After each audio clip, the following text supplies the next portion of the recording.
Hi everyone, इस video में छठी JPSC 2016 PT paper 1 में पूछे गए सवाल देखेंगे। तो चलिए शुरू करते हैं। छठी जेपीएससी जो 2016 के पेपर 1 में पूछे गए सवाल। तो इस सेट का पहला सवाल है, संयुक्त राष्ट्र पर्यावरण कार्यक्रम का मुख्यालय कहाँ है? तो इसका सही आंसर है संयुक्त राष्ट्र पर्यावरण कार्यक्रम का मुख्यालय नैरोबी में है। तो ऑप्शन बी इसका सही हो जाएगा। अगला क्या है, दीपिका पल्लिकल का संबंध किस खेल से है? तो दीपिका पल्लिकल का संबंध स्क्वैश से है। ऑप्शन ए इसका सही है। अगला सवाल क्या था, वेलोड्रम किस खेल से संबंधित है? तो वेलोड्रम का संबंध किस खेल से है? साइकिलिंग। ऑप्शन डी इसका सही हो जाएगा। अगला क्या था, संघमित्रा कलिता को हाल ही में किस अवार्ड से सम्मानित किया गया है? तो इसका सही आंसर क्या है? तो सही आंसर है पुलित्जर अवार्ड। ऑप्शन ए इसका सही है, पुलित्जर अवार्ड। करंट का था, इसको आप स्किप भी कर सकते हैं। अगला क्या है, नवनाथन पिल्लई को किस अवार्ड से सम्मानित किया गया है? तो नवनाथन पिल्लई को किस अवार्ड से सम्मानित किया गया था? तो इसका सही आंसर है द लीजन ऑफ हॉनर। तो ऑप्शन डी इसका सही है। अगला क्या था, national centre for disaster management NCDM कहाँ स्थित है? तो national centre for disaster management कहाँ पे स्थित है? नई दिल्ली। ऑप्शन बी इसका सही है। अगला क्या था, प्रधानमंत्री नरेंद्र मोदी ने राष्ट्रीय आपदा प्रबंधन योजना NDMP कब जारी की? तो राष्ट्रीय आपदा प्रबंधन योजना कब जारी हुआ था? 1 जून। इसको एक करंट का सवाल, इसको स्किप कर सकते हैं। अगला सवाल क्या था, प्रोजेक्ट लून संबंधित है। तो प्रोजेक्ट लून का संबंध किससे है? तो इसका सही आंसर क्या था?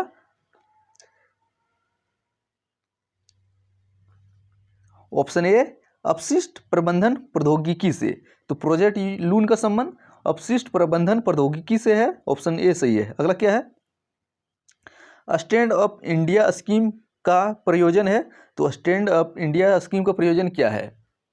तो इसका सही आंसर था ऑप्शन ए अनुसूचित जाति जनजाति एवं महिला उद्यमियों में उद्यमिता को प्रोत्साहित करना। तो ऑप्शन ए इसका सही था। अगला सवाल क्या था, राष्ट्र मानवाधिकार आयोग का पहला पुरस्कार हाल ही में किस फिल्म को मिला है? तो राष्ट्र मानवाधिकार आयोग का पहला पुरस्कार किस फिल्म को मिला है? तो इसका सही आंसर है ब्लैक एंड व्हाइट। तो ऑप्शन बी इसका सही था। इसको ए भी करंट का था, स्किप कर सकते हैं। अगला सवाल क्या है, सभी प्रकार के सामाजिक विभेद का उन्मूलन मानवाधिकार की किस पीढ़ी के अंतर्गत आता है? तो सभी प्रकार के सामाजिक विभेद का उन्मूलन मानवाधिकार की किस पीढ़ी के अंतर्गत आता है? तो इसका ये तीसरी पीढ़ी के अंतर्गत आता है। तो ऑप्शन सी इसका सही है। अगला सवाल है, कार्टाजेना प्रोटोकॉल का संबंध किससे है? तो कार्टाजेना प्रोटोकॉल का संबंध किससे है? जैव सुरक्षा समझौते से। तो ऑप्शन ए इसका सही है। अगला सवाल क्या है,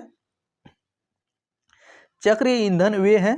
तो ईंधन पढ़ दिए निर्धन। तो चक्र निर्धन की परिभाषा पूछा गया है। तो इसका आंसर क्या होगा, जो निरंतर निर्धन और गैर निर्धन होते हैं। तो जो निरंतर निर्धन और गैर निर्धन होते हैं उसे चक्र निर्धन कहते हैं। तो ऑप्शन बी इसका सही है। अगला क्या है, प्रच्छन्न बेरोजगारी का अर्थ है। तो प्रच्छन्न बेरोजगारी का अर्थ क्या है? तो 4 ऑप्शन दिया है। तो ऑप्शन के अनुसार ऑप्शन ए पढ़ते हैं, सीधा आंसर पढ़ते हैं। तो इसका सही आंसर है ऑप्शन सी, श्रम की सीमांत उत्पादकता शून्य। तो प्रच्छन्न बेरोजगारी का अर्थ श्रम की सीमांत उत्पादकता शून्य। ऑप्शन सी इसका सही है। अगला सवाल क्या है, राजीव आवास योजना जो 2011 में शुरू की गई थी उसे कब तक के लिए विस्तारित किया गया है? तो राजीव आवास योजना को कब तक के लिए विस्तारित किया गया है? 2022 के लिए। ये सवाल महत्वपूर्ण है। तो ऑप्शन डी सही है। अगला सवाल क्या है, 2016 को संयुक्त राष्ट्र संघ के द्वारा किस रूप में मनाया जा रहा है? तो 2016 को किस रूप में मनाया जा रहा है? तो इसका सही आंसर क्या है? ऑप्शन डी अंतर्राष्ट्रीय दलहन वर्ष। तो अंतर्राष्ट्रीय दलहन वर्ष किस वर्ष घोषित किया गया था? 2016 को। अगला क्या है, यूनेस्को का 195वां सदस्य कौन है? तो यूनेस्को का 195वां सदस्य कौन है? फलस्तीन। तो फलस्तीन जो है यूनेस्को का 195वां सदस्य है। यहाँ पालिस्तीन टाइप हुआ है, फलस्तीन है। और यूनेस्को का मुख्यालय कहाँ पे है? तो इसका मुख्यालय की बात करें तो पेरिस में है। अगला सवाल क्या था, दूध का रंग सफ़ेद होता है किसके कारण? तो दूध का सफ़ेद रंग होता है किसके कारण? तो इसका सही आंसर है केसिन के कारण। ऑप्शन ए इसका सही है।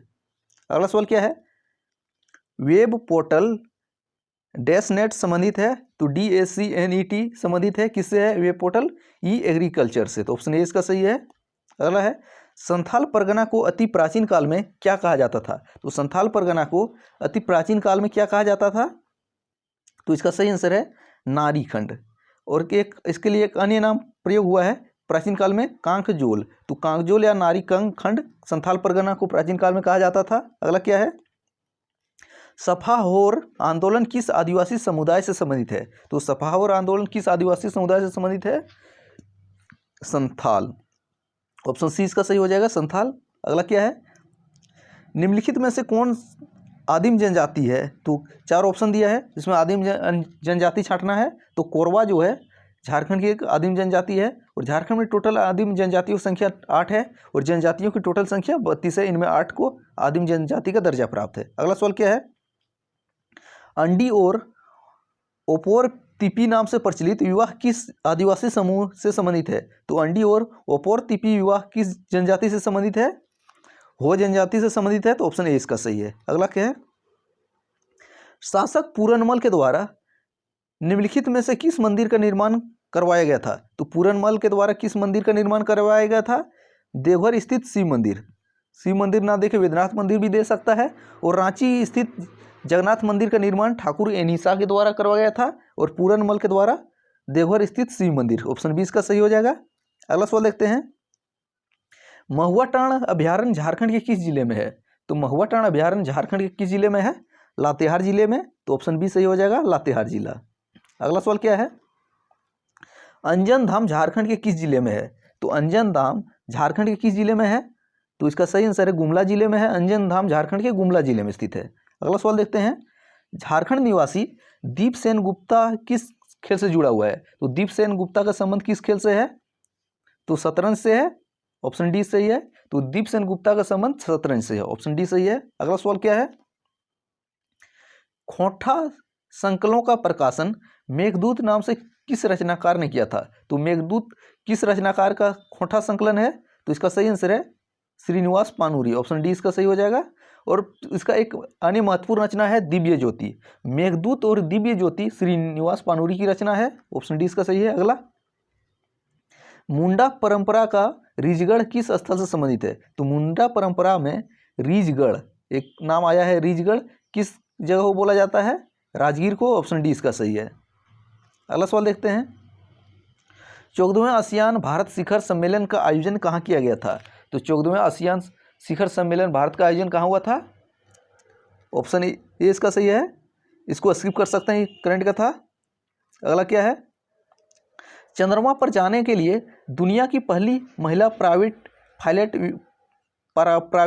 फ्लाइट विमान का नाम क्या है?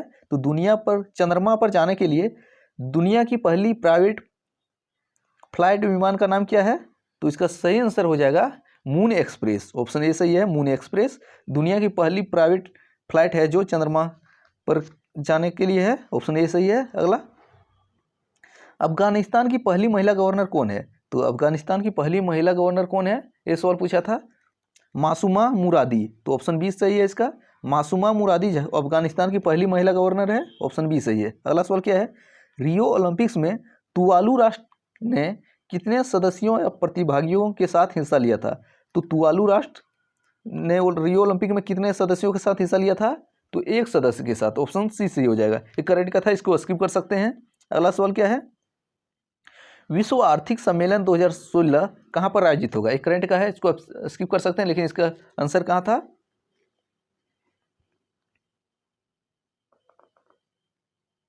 ऑप्शन ए स्विट्जरलैंड में हुआ था। तो ऑप्शन ए सही था। अगला सवाल क्या है? विश्व का प्रथम कैशलेस अर्थव्यवस्था वाला देश कौन है? तो विश्व का पहला कौन सा देश है जो कैशलेस है? तो इसका सही आंसर है स्वीडन। तो विश्व का पहला कैशलेस अर्थव्यवस्था वाला देश स्वीडन। ऑप्शन बी इसका सही हो जाएगा। अगला सवाल देखते हैं। रियो ओलंपिक्स की सबसे युवा एथलीट कौन थी? तो रियो ओलंपिक की सबसे युवा एथलीट कौन थी? ऑप्शन सी सही है इसका, गोरिका सिंह। अगला सवाल क्या है? ग्रामीण स्वच्छता सर्वेक्षण के अनुसार स्वच्छता के मामले में सबसे ऊपर कौन सा राज्य है? जिस समय जेपीएससी ने पूछा था उस समय कौन सा था? इसका सही आंसर था सिक्किम, लेकिन अब लेटेस्ट आंकड़ा देख के कर सकते हैं। अगला क्या था?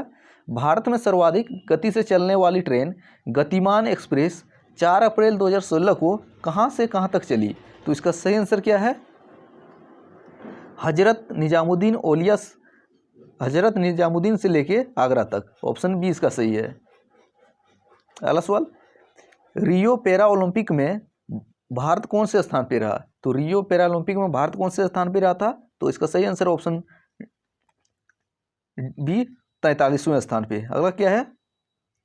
रणथंभौर की प्रसिद्ध बाघिन जिसकी हाल ही में मृत्यु हुई, उसका नाम क्या है? ये करंट का सवाल है। तो इसका नाम क्या था? मछली। तो मछली एक रणथंभौर की बाघिन थी जिसका निधन हो गया था। तो ऑप्शन ए सही है इसका। अगला क्या है? भारत की पहली सशस्त्र परमाणु पनडुब्बी कौन है? तो भारत की पहली सशस्त्र परमाणु पनडुब्बी कौन है? INS अरिहंत। ऑप्शन सी इसका सही है। INS अरिहंत भारत की पहली सशस्त्र परमाणु पनडुब्बी है। अगला सवाल क्या है? भारत में हड़प्पा का बृहत स्थल है, तो भारत में हड़प्पा का बृहत स्थल कौन सा है? 4 ऑप्शन है, तो इसका सही आंसर है राखीगढ़ी। ऑप्शन ए सही है। अगला सवाल देखते हैं, ऋग्वेदिक जनसभा जो न्यायिक कार्यों से संबंधित थी, तो इसका सही आंसर क्या हो जाएगा 4 ऑप्शन के अनुसार? तो सभा। ऑप्शन ए इसका सही हो जाएगा।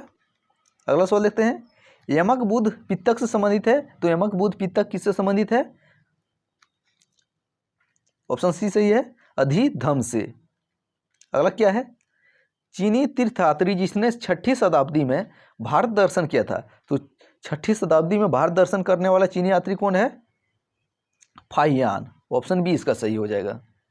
अगला सवाल देखते हैं, चालुक्य शासक पुलकेशिन की हर्ष पर विजय का वर्ष क्या था? तो चालुक्य शासक पुलकेशिन ने हर्ष पर विजय कब प्राप्त किया था? ऑप्शन बी इसका सही है, 1618 में। ऑप्शन बी इसका सही है। अगला क्या है? चुंबकीय दिशा सूचक का भारतीय महासागरों में प्रयोग की प्रारंभिक सूचना किसके द्वारा दी गई? तो चुंबकीय दिशा सूचक का भारतीय महासागरों में प्रयोग की प्रारंभिक सूचना किसके द्वारा दी गई?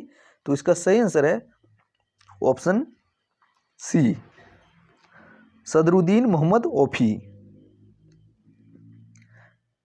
प्रथम वास्तविक मेहराब किस सल्तनत कालीन स्मारक में दर्शाया गया है? तो इसका सही आंसर क्या है?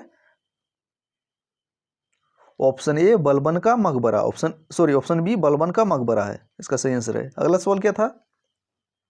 अति कट्टरपंथी सूफी संप्रदाय था, तो सूफी संप्रदाय क्या था? नक्शबंदी। ऑप्शन सी इसका सही हो जाएगा। अगला सवाल, शुद्ध चांदी का रुपये का आविष्कार किसने किया? तो शुद्ध चांदी के रुपये का आविष्कार किसके द्वारा किया गया था? शेरशाह के द्वारा। ऑप्शन बी इसका सही है। तो शुद्ध चांदी के रुपये का आविष्कार शेरशाह के द्वारा। अगला सवाल क्या है? निम्नलिखित कृतियों को उसके लेखक से सम्मिलित करके सही कूटों में से चुनिए। तो यहाँ 4 ऑप्शन, एक तरफ लेखक दिया है, उसके बुक दिया है, तो इसका सही आंसर क्या है? तो इसका सही आंसर है प्रथम ऑप्शन सही है। ऑप्शन नहीं पढ़ रहे हैं आप, इस वीडियो स्किप करके मिला लीजिएगा। पहला ऑप्शन इसका सही है, ऑप्शन ए सही है। अगला सवाल देखते हैं, बगहात रियासत का ब्रिटिश में विलय कब हुआ? तो बगहात रियासत का ब्रिटिश में विलय कब हुआ था? 1850 में। ऑप्शन बी इसका सही है। अगला सवाल है, निम्नलिखित में से किसने गांधी जी के नमक आंदोलन में भाग लिया था? तो नमक आंदोलन में भाग लेने वाला कौन था गांधी जी के साथ? सरोजिनी नायडू, राजकुमारी अमृता कौर, कमला देवी चट्टोपाध्याय, यानी कि ऑप्शन डी सही हो जाएगा, उपर्युक्त सभी। अगला सवाल देखते हैं, पाकिस्तान प्रस्ताव की रूपरेखा किसने तैयार की? तो पाकिस्तान प्रस्ताव की रूपरेखा किसके द्वारा तैयार की गई है? सिकंदर हयात खां। तो ऑप्शन बी सही है। लेकिन पाकिस्तान शब्द के जन्मदाता पूछे तो चौधरी रहमत अली होगा, ऑप्शन ये हो जाता। लेकिन पाकिस्तान शब्द के रूपरेखा के बारे में पूछा गया है, सिकंदर हयात खान इसका सही आंसर है। लेकिन अगर जन्मदाता पूछे तो रहमत अली। अगला है, भारतीय स्वतंत्रता के समय अंग्रेजी महाराज कौन थे? तो भारतीय स्वतंत्रता के समय अंग्रेज राजा कौन थे? जॉर्ज सस्टम। तो जॉर्ज 6 जो थे उसमें अंग्रेज के राजा थे। अगला क्या है, माउंटबेटन योजना जून 1947 में निम्नलिखित में से किस प्रांत में लोक निर्यात संस्तुति की गई थी, यानी कि जनमत संग्रह के द्वारा फैसला हुआ था? सिंध, बलूचिस्तान, उत्तर पश्चिमी सीमांत प्रांत। तो इसका सही आंसर ऑप्शन डी, तीनों ऑप्शन सही है, यानी कि ऑप्शन डी इसका सही हो जाएगा। तीनों ऑप्शन में जो सिंध, बलूचिस्तान और उत्तर पश्चिमी सीमांत प्रांत है, वहाँ वह जनमत संग्रह के द्वारा फैसला हुआ था। अगला क्या है, निम्नलिखित जोड़ों में से कौन सा जोड़ा सही नहीं है। तो कौन सा जोड़ा सही नहीं है, तो इसका सही आंसर है भारत में 26 राज्य हैं, एक गलत है, बाकी बात सारे जोड़ा सही है। तो भारत में राज्यों की संख्या वर्तमान में 28 है। अगला क्या है, भारत का वह कौन सा स्थान है जहां बंगाल की खाड़ी अरब सागर तथा हिंद महासागर में मिलते हैं। तो अरब सागर और बंगाल की खाड़ी हिंद महासागर में कहाँ से मिलते हैं, तो कन्याकुमारी में मिलते हैं। ऑप्शन ए सही हो जाएगा। अगला सवाल है, क्षेत्रफल की दृष्टि से भारत का विश्व में देशों का स्थान कौन सा है। तो क्षेत्रफल की दृष्टि से दुनिया का भारत 7वां बड़ा देश है। तो ऑप्शन सी इसका सही हो जाएगा। अगला सवाल देखते हैं, निम्नलिखित उच्चावच आकृतियों पर ध्यान से देखिए। तो निम्नलिखित उच्चावच आकृतियों पर ध्यान से देखिए। इसके महादेव पर्वत श्रृंखला, मैकाल पर्वत श्रृंखला, छोटा नागपुर पठार, खासी की पहाड़ियाँ। उपरोक्त उच्चावच आकृतियों का पश्चिम से पूर्व की ओर बढ़ते हुए क्रम में मिलाइए। तो इसका सही आंसर हो जाएगा, जैसा ऑप्शन है उसी तरह हो जाएगा, 1 2 3 4। ऑप्शन ए इसका सही हो जाएगा। अगला सवाल, निम्नलिखित में से कौन सा जोड़ा सही है। तो एक तरफ नदी दिया है, दूसरा तरफ राज्य दिया है। तो इसका सही आंसर कौन सा है, इसमें जोड़ा सही कौन सा जोड़ा सही है पूछा है। तो लूनी राजस्थान और बाकी बात तीनों गलत है। तो सी ऑप्शन सही है, सही जोड़ा की पहचान करना था। अगला है, झारखंड का वार्षिक अंतराल है। तो झारखंड का वार्षिक वर्षा था, लेकिन वार्षिक टाइप हुआ है। तो झारखंड को वर्षा अंतराल क्या है, 100 से 200 सेंटीमीटर के मध्य है। ऑप्शन बी सही है। अगला सवाल क्या है, निम्नलिखित में कौन सा जोड़ा सही नहीं है। एक तरफ क्षेत्र दिया है, एक तरफ खनिज संसाधन के बारे में बोला है, मुख्य संसाधन के बारे में। तो कोल्हान के इसमें कौन सा जोड़ा सही नहीं है। तो सही नहीं है उसकी पहचान करना है। तो इसका सही आंसर हो जाएगा कक्ष जो है सही नहीं है, बाकी बात कोल्हान खनिज संसाधन है, मालाबार तट जल संसाधन, मध्य गंगा मैदान मृदा संसाधन। अगला सवाल है, निम्नलिखित में कौन सा जोड़ा सही है। तो अगर सही जोड़ा की पहचान करना है, एक तरफ क्षेत्र दिया है और मुख्य आर्थिक क्रियाकलाप के बारे में दूसरी तरफ पूछा गया है। तो सही कौन सा होगा, उत्तरी बिहार चीनी उद्योग। तो ऑप्शन सी इसका सही हो जाएगा। अगला क्या है, भारत के निम्नलिखित राज्यों में उच्च से निम्न जनसंख्या का 2011 की जनगणना के अनुसार सही क्रम में क्या होगा। तो 4 राज्य दिया है, उनमें से जनसंख्या क्रम में सजाना है। तो इसका सही आंसर कौन सा हो जाएगा, ऑप्शन सी सही है, बिहार, पंजाब, झारखंड, उत्तराखंड। तो ऑप्शन सी इसका सही हो जाएगा।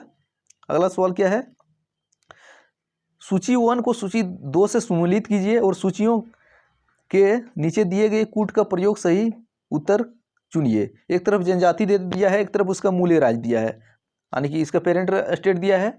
तो कौन सा इसका सही हो जाएगा, तो इसका सही आंसर है ऑप्शन, देख लीजिए आप, ऑप्शन डी आप मिला लीजिएगा। ऑप्शन डी, थारू कहाँ किस राज्य की जनजाति है, उत्तर प्रदेश। भील किस राज्य की जनजाति है, भील राजस्थान की है। गद्दी किस राज्य की जनजाति है, गद्दी हिमाचल प्रदेश। और मुंडा झारखंड। तो इस ऑप्शन डी इसका सही है। अगला सवाल है, अनुसूचित जाति और अनुसूचित जनजाति को संयुक्त राष्ट्र आयोग के किस संशोधन के अंतर्गत 2 अलग निकायों में बांटा गया है। तो इसका सही आंसर क्या है, 89वां संशोधन। तो अनुसूचित जाति और अनुसूचित जनजाति को संयुक्त राष्ट्रीय आयोग के किस संशोधन के अंतर्गत 2 अलग अलग निकायों में बांटा गया था। एसटी और एससी आयोग को कब अलग किया गया था, 89वां संविधान संशोधन के द्वारा। ऑप्शन सी सही है। अगला क्या है, मूल भारतीय संविधान में कितने भाग, कितने अनुच्छेद और कितनी अनुसूचियां हैं। तो जिस समय संविधान बना था उस समय कितने भाग, कितने अनुच्छेद और कितने अनुसूचियां थी। तो 22 भाग, 395 अनुच्छेद और 8 अनुसूचियां। तो इसका सही आंसर ऑप्शन ए सही हो जाएगा। अगला सवाल क्या था, भारत में राजनीतिक दलों के दल बदल की बुराई को किस संशोधन के अंतर्गत अधिनियमित किया गया, यानी कि दल बदल से संबंधित कौन सा संशोधन था, 52वां संशोधन 1985। ऑप्शन ए सही हो जाएगा। अगला क्या है, भारत के संविधान में किस अनुच्छेद में करों को केंद्र द्वारा लगाया गया एकत्रित किया जाता है, लेकिन केंद्र और राज्यों के बीच वितरित किया जाता है? किस अनुच्छेद के तहत जो टैक्स है केंद्र द्वारा लगाया जाता है और एकत्रित किया जाता है, लेकिन इसका बंटवारा केंद्र और राज्यों के बीच किया जाता है? किस अनुच्छेद के तहत? 270। ऑप्शन सी इसका सही हो जाएगा। अगला सवाल क्या है? निम्नलिखित में से कौन सुशासन की विशेषता नहीं है? तो 4 ऑप्शन दिया है, तो इसमें सुशासन की विशेषता कौन सी नहीं है? लाल फीताशाही, बाकी बात जवाबदेही, पारदर्शिता, कानून का नियम जो है सुशासन की विशेषता है, लेकिन ऑप्शन डी सही हो जाएगा। सुशासन की विशेषता नहीं है, इसका पहचान करना था, तो ऑप्शन डी सही है। अगला क्या है? मिथकों और कहावतों के रूप में प्रशासन के सिद्धांत को किसने अस्वीकार किया? तो मिथकों और कहावतों के रूप में प्रशासन के सिद्धांत को किसने अस्वीकार किया था? ऑप्शन ए इसका सही है, हार्बर्ट साइमन ने। ऑप्शन ए सही है इसका।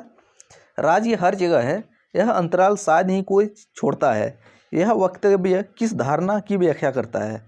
तो इसका सही आंसर है कल्याणकारी राज्य। ऑप्शन ए इसका सही हो जाएगा। अगला, दूसरे प्रशासनिक आयोग की कौन सी प्रतिवेदन ने भारत में सुशासन की बाधाओं की पहचान की थी?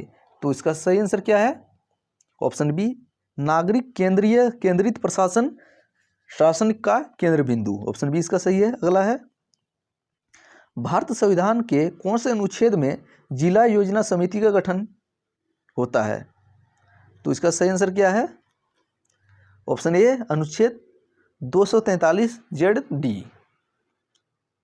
एक तरफ वर्ष दिया है, दूसरी तरफ समिति दिया है, इसमें कौन सा आपको इसको मिलाना है? तो इसका सही आंसर कौन सा हो जाएगा? तो जैसा है उसी तरह सही हो जाएगा। 1949-51 में स्थानीय वित्त जांच समिति, 1953-54 में काराधान जांच समिति, 1963-66 में ग्रामीण शहरी संबंध समिति, 1985-88 में शहरीकरण पर राष्ट्रीय आयोग। तो जैसा था उसी तरह हो जाएगा, यानी कि ऑप्शन ए इसका सही हो जाएगा। 1, 2, 3, 4। अगला क्या है? 14वें वित्त आयोग सिफारिशों के आधार पर संघीय करों में कुल आय का हिस्सा केंद्र और राज्यों के मध्य वृद्धि के लिए निश्चित किया गया है। ये करंट का था, इसको स्किप कर सकते हैं, लेकिन इसका आंसर था 42%। अगला क्या है?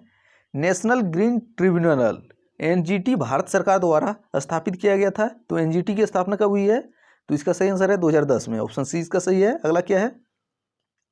भारत के परिप्रेक्ष्य में निम्नलिखित में से कौन सा कथन जलवायु परिवर्तन के दुष्प्रभाव के संदर्भ में सत्य नहीं है? तो जलवायु परिवर्तन के दुष्प्रभाव के संबंध में सत्य नहीं है भारत के संबंध में। तो इसका सही आंसर है ऑप्शन सी, हाल ही में दक्षिण अफ्रीका के सन सिटी में आयोजित बेसिक की 19वीं बैठक में शामिल न होना। बाकी बात तीनों कथन सही है। अगला सवाल क्या है? एक तरफ दिया है सूची 1 और सूची 2, इसको मिलाना है। एक तरफ बुक है जिसके ऑथर के नाम दिया है, तो इसमें कौन सा सही हो जाएगा? ऑप्शन चौथा ऑप्शन सही है। अब इसको स्किप करके मिला ले सकते हैं, जैसे कि 1 का 3 है इनक्वालिटी री एग्जामिन्ड अमर्त्य सेन की है, यानी कि ऑप्शन डी इसका सही है। इसको स्किप करके आप मिला सकते हैं। अगला क्या है? एक तरफ समिति का नाम दिया है, उसका लक्ष्य पूछा है, तो सूची 1 में समिति का नाम है, दूसरा तरफ उसका लक्ष्य, तो इसमें कौन सा सही हो जाएगा? इसका भी ऑप्शन डी सही है। इसका भी ऑप्शन डी है, इसको आप मिला सकते हैं स्किप करके। अगला सवाल क्या है? 2004-05 के 61वें NSSO डाटा में निर्धनता आकलन करने के लिए विधि अपनाई गई है। तो इसका सही आंसर क्या था? तो इसका आंसर था URM और MRM दोनों। ऑप्शन सी इसका सही आंसर है। अगला क्या है?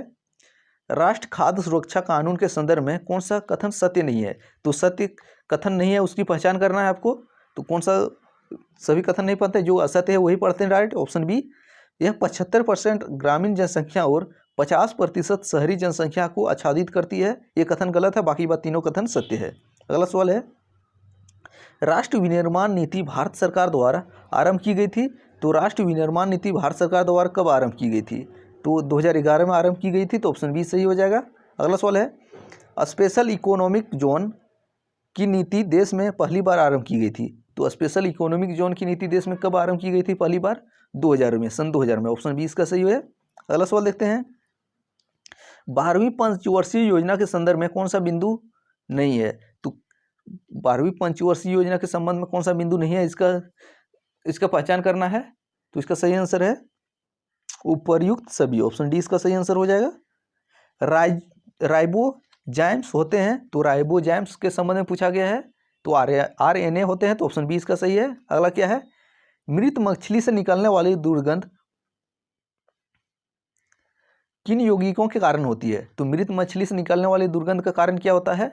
तो इसका सही आंसर हो जाएगा ऑप्शन ए, एमिनो एसिड। अगला सवाल है, नॉन स्टिक फ्राइंग कढ़ाई में लेप होते हैं, तो यानी तेल नहीं चिपकने वाले बर्तनों में किसका लेप लगा होता है? तो टेफ्लॉन का। ऑप्शन बी सही है। विषाक्त मास्टर गैस होती है, तो मास्टर गैस क्या होती है? तो ये सही है, द्रव होती है, तो ऑप्शन बी इसका सही है। अगला है, डायनामाइट के निर्माण में प्रयुक्त होने वाला रासायनिक कौन सा है? तो डायनामाइट के निर्माण में होने वाला रसायन कौन सा है?